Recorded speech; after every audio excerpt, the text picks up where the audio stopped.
Bonjour. Les informations que vous allez voir ne proviennent pas de docteurs isolés ou de sites complotistes. Elles proviennent de spécialistes.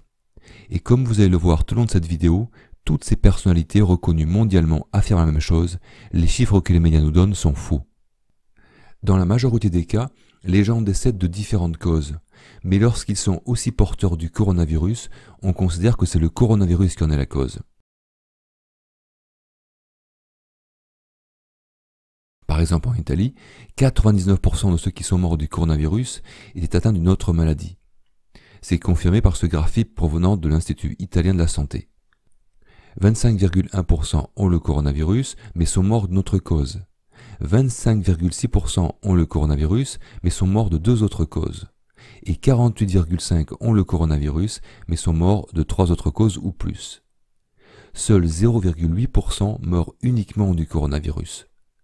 Ce sont les chiffres de l'Institut italien de la santé. Ainsi, en Italie, on nous annonce 1000 décès causés par le coronavirus dans la seule journée du 27 mars. Si vous prenez 1%, cela fait en fait 10 décès causés uniquement par le coronavirus.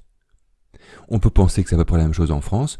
On nous annonce 2000 décès causés par le coronavirus depuis le début de l'épidémie. Ça ramène à 20 le nombre de personnes réellement mortes à cause du coronavirus. Bien différent. Giulio Taro, un virologue italien de renommée mondiale avec un CV impressionnant, affirme dans l'Institut national des allergies et des maladies infectieuses « Le taux de mortalité du Covid-19 est inférieur à 1%. » Il faut savoir aussi que les hôpitaux ne disposent pas de suffisamment de tests pour déterminer si une personne est vraiment atteinte du coronavirus. Ils ne se basent donc que sur des diagnostics cliniques. Or, les symptômes d'une personne ayant le Covid-19, donc la maladie causée par le coronavirus, sont très proches de n'importe quel syndrome respiratoire. Ainsi, la majorité des personnes décèdent de pneumonie ou de complications respiratoires, mais par manque de tests et à cause de la panique ambiante, on les considère comme mortes du coronavirus. Et c'est ce que confirme l'interview du Dr John Ioannidis, professeur de médecine et professeur d'épidémiologie de la santé de la population. Regardez ses capacités, on peut lui faire confiance. Voilà ce qu'il dit. 3 mois après l'apparition de l'épidémie, la plupart des pays, y compris les États-Unis, n'ont pas la capacité de tester un grand nombre de personnes et aucun pays ne dispose de données fiables sur la prévalence du virus. Il dit aussi, en titre, les données recueillies à ce jour sur le nombre de personnes infectées et l'évolution de l'épidémie ne sont absolument pas fiables. Ça confirme ce que je vous dis, les chiffres que nous annonce sont faux et très largement exagérés.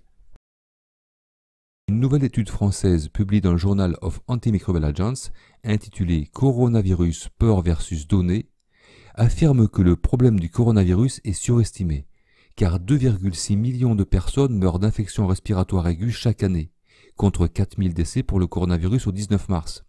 Date de cet article. Le nombre de décès à cause du coronavirus va atteindre soi-disant les 20 000 dans le monde, à ce qu'on nous dit. Mais cela ne fait même pas 0,7% des 2,6 millions de décès par infection respiratoire aiguë chaque année dans le monde. Le cancer tue 9 millions de personnes chaque année. Donc depuis le début de l'épidémie du coronavirus, ça fait près de 3 millions de personnes qui sont mortes dans le monde du cancer. Et il y aurait 20 000 personnes décédées du coronavirus. C'est ridicule comparé au nombre de personnes mortes du cancer. Il faut remettre les choses à leur place. La journaliste Alexandra Ducamp demande à Didier Raoult 627 morts en une journée et 40 000 cas de Covid-19 en Italie. On n'en est plus à la grippette dont vous parliez il y a quelques semaines. Et Didier Raoult répond on est passé d'une exagération à une déconnexion. Il y a dans le monde 2,6 millions de morts d'infections respiratoires par an, et vous imaginez que les 5 000 morts du coronavirus, 10 000 ou même 100 000 vont changer les statistiques. Encore une fois, le coronavirus est contagieux mais n'est pas dangereux.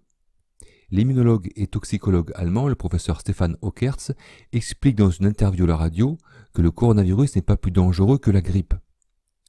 Plus dangereux que le virus est la peur et la panique créées par les médias et la réaction autoritaire de nombreux gouvernements. Je reviens encore sur les données de Diamond Princess, un ferry où 700 personnes âgées ont été confinées à bord parce que porteuses du coronavirus. Toutes ont été contaminées, pourtant il n'y a eu que 7 décès, soit 1%, et dans une population confinée de personnes âgées donc fragiles et en contamination maximum. Cela confirme ce que je vous dis. Le coronavirus est contagieux mais pas dangereux. S'il était dangereux, alors dans la situation de confinement extrême de Diamond Princess, il n'y aurait pas eu 7 décès, mais des dizaines. D'ailleurs, depuis le 19 mars 2020, le Covid-19 n'est plus considéré comme une maladie infectieuse à conséquences élevées au Royaume-Uni. Qu'est-ce qu'une maladie infectieuse à conséquences élevées? C'est une maladie qui a un taux de mortalité élevé. Pietro Vernassa, qui est spécialiste suisse des maladies infectieuses, affirme que l'infection par le coronavirus est bénigne pour les jeunes. 90% des patients décédés ont de façon vérifiable plus de 70 ans et 50% ont plus de 80 ans. Chaque cas est tragique, mais comme pour la saison de la grippe, il n'affecte que les personnes âgées en fin de vie.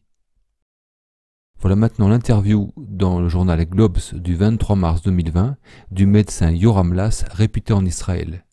Il dit, dans chaque pays, plus de personnes meurent de la grippe que celles qui meurent du coronavirus. Pour terminer, voilà ce que dit Peter Gottsche, médecin et chercheur danois, directeur et cofondateur de la collaboration Cochrane avec 80 autres personnes. Il dit que l'OMS estime qu'une saison grippale tue environ 500 000 personnes, soit environ 50 fois plus que celles qui sont décédées jusqu'à présent pendant plus de 3 mois de l'épidémie du coronavirus. Mais alors certains me demandent, pourquoi est-ce que les hôpitaux sont engorgés par un afflux de malades? Eh bien, c'est pas nouveau. Chaque année, la grippe saisonnière engorge tous les hôpitaux en hiver parce que les différentes politiques gouvernementales ont réduit drastiquement les capacités des hôpitaux. Parce que le gouvernement veut aller vers un système privé alors que notre système public hospitalier est exemplaire. Regardez cet article. Des patients contraints d'attendre des heures, des brancards installés dans les couloirs, un personnel soignant débordé et des décès de malades en salle d'attente. Les services des urgences sont saturés dans plusieurs villes de France en ce mois de mars, ce qui est inhabituel à cette période de l'année. Cet article est daté de mars 2018, mais il pourrait tout à fait paraître aujourd'hui. On nous raconte exactement la même chose. Vous comprenez ce qu'il se passe. Les grands médias ont utilisé un fait qui se produit malheureusement chaque année, l'augmentation des grippes saisonnières en hiver qui engorge les hôpitaux, et ils ont affirmé que cet engorgement provenait de l'afflux de malades contaminés par le coronavirus. Donc pourquoi est-ce que les grands médias manipulent l'information? On sait qu'ils ne sont pas indépendants puisqu'ils appartiennent tous à l'État ou à de grands groupes financiers. Mais eux-mêmes, à qui obéissent-ils? Quelles forces agissent derrière tout cela? On va parler maintenant du confinement et de la peur. J'avais prévu une partie sur l'utilisation de la chloroquine, mais finalement, cela leur devenait difficile de s'opposer à cette distribution, puisque partout dans le monde, de nombreux médecins affirment qu'il s'agit d'un produit efficace pour soigner. Ils ont donc donné l'autorisation de la distribuer sous ordonnance. Remarquez qu'il avait interdit la vente en janvier, juste avant la crise. Curieux, non? Alors, de nombreux spécialistes affirment que la panique créée est injustifiée. Par exemple, le professeur allemand Karin Moeling, c'est une virologue allemande, elle a été professeure et directrice de l'Institut de virologie médicale de l'Université de Zurich et chef de groupe de recherche à l'Institut Max Planck de génétique moléculaire à Berlin. Elle a déclaré dans une interview que le coronavirus n'est pas un virus tueur et que la panique doit cesser. Retour sur l'article de Science Directe qui est très complet, où ils disent « La peur pourrait avoir un impact plus important que le virus lui-même ». C'est exactement ce que je vous disais dans ma vidéo précédente. La peur crée des symptômes bien réels, beaucoup de personnes se précipitent aux urgences pensant avoir le Covid-19 alors qu'ils n'ont qu'une grippe. Docteur Vernassa encore, non pas que je sache déjà quelle est la bonne voie, mais au moins nous devrions mieux intégrer l'effet scientifique dans les décisions politiques. Pour le virologue et spécialiste des maladies infectieuses Pablo Goldschmidt, la panique entourant la souche du coronavirus identifiée en Chine est aussi injustifiée que celle en 2003 avec le syndrome respiratoire aigu sévère ou en 2009 avec le virus de la grippe A. Les opinions mal fondées exprimées par des experts internationaux, reproduites par les médias et les réseaux sociaux, répètent la panique inutile que nous avons connue auparavant. Le coronavirus identifié en Chine en 2019 a causé rien de moins qu'un rhume ou une forte grippe, explique le professeur Goldschmidt.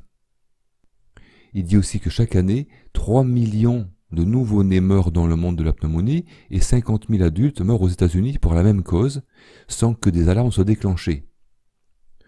3 millions de nouveau-nés meurent chaque année d'infections respiratoires. Pourquoi est-ce qu'on crée une telle panique pour 20 000 personnes qui seraient décédées du coronavirus? Contrairement à presque tous les pays européens, la Suède n'a toujours pas décrété le confinement de sa population. Pourquoi les jardins d'enfants et les écoles primaires restent-ils ouverts en Suède malgré le nombre croissant d'infections? Tegnell répond à ces questions récurrentes, presque toujours les mêmes.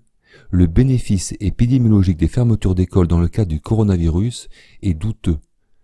Ni en Italie ni en Chine, les écoles ne se sont révélées être des points chauds pour la propagation du virus.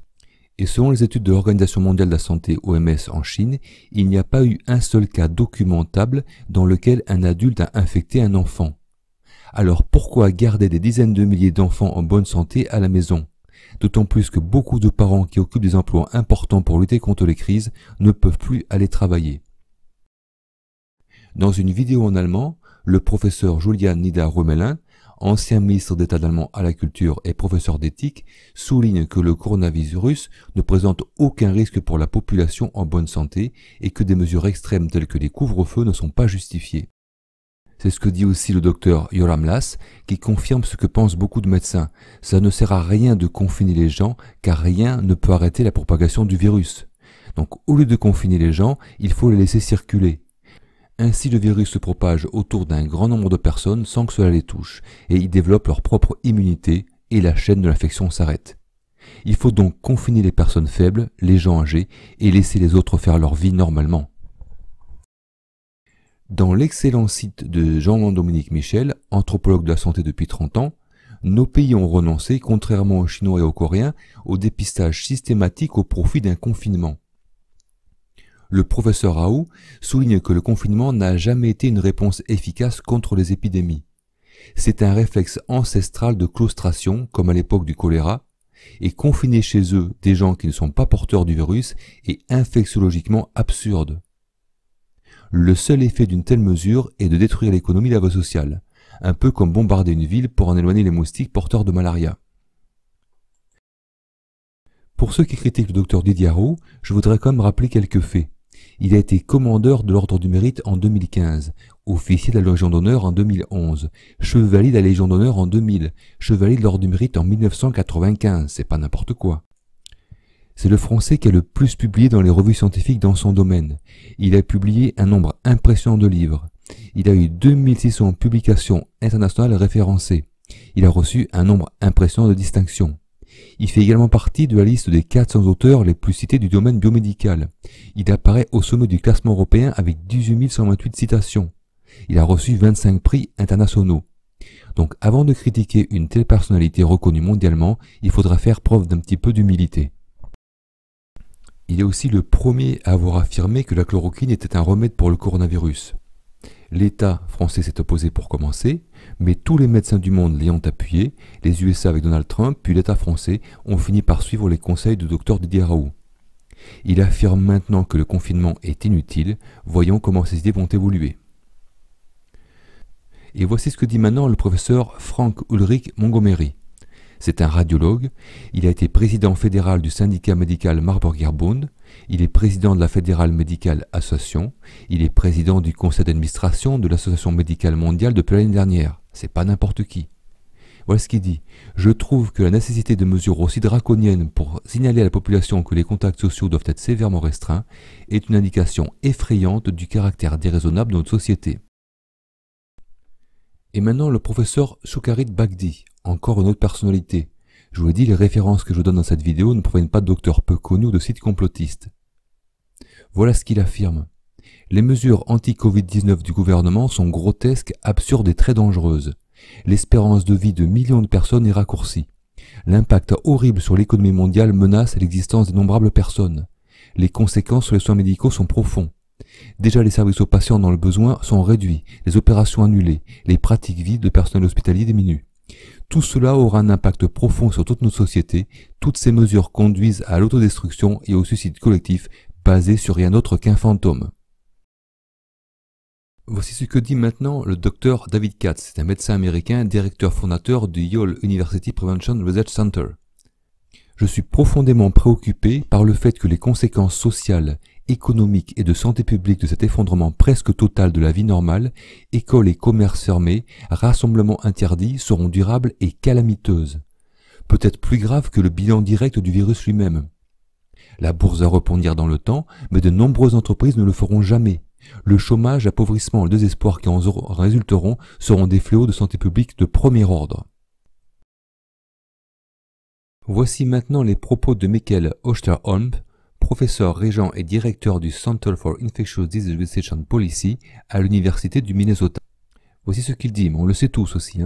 Considérez l'effet de la fermeture indéfinie des bureaux, des écoles, des systèmes de transport, des restaurants, des hôtels et tous leurs travailleurs au chômage, le résultat probable ne serait pas seulement une dépression, mais une rupture économique complète avec d'innombrables emplois perdus de façon permanente, et ceci bien avant qu'un vaccin ne soit prêt ou que l'immunité naturelle ne s'installe.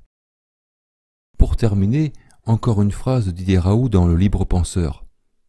La vraie question est, comment ce pays est arrivé dans un tel état que l'on préfère écouter les gens qui ne savent pas plutôt que ceux qui savent? Voilà, c'est terminé. Comme vous l'avez vu, énormément de personnalités scientifiques s'insurgent contre ce mensonge du coronavirus. Car je vous le dis souvent, ce n'est pas le coronavirus qui est inquiétant, ce qui est inquiétant, c'est ce que fait notre gouvernement, totalement irresponsable et incompétent face à une situation qui ne mérite pas de telles mesures, et dont les informations ont été manipulées par certains groupes travaillant dans l'ombre. Donc faites passer ce message, car le plus de personnes comprennent qu'on nous ment, le plus difficile ce sera pour le gouvernement de continuer à faire passer des lois liberticides comme la loi Avia et maintenant la loi Urgence Coronavirus. Donc il faut faire vite parce qu'il est tout à fait possible que l'État dépassé par la colère populaire finisse par censurer ce genre de vidéos et tous les réseaux sociaux s'opposant aux informations officielles. Merci, à bientôt.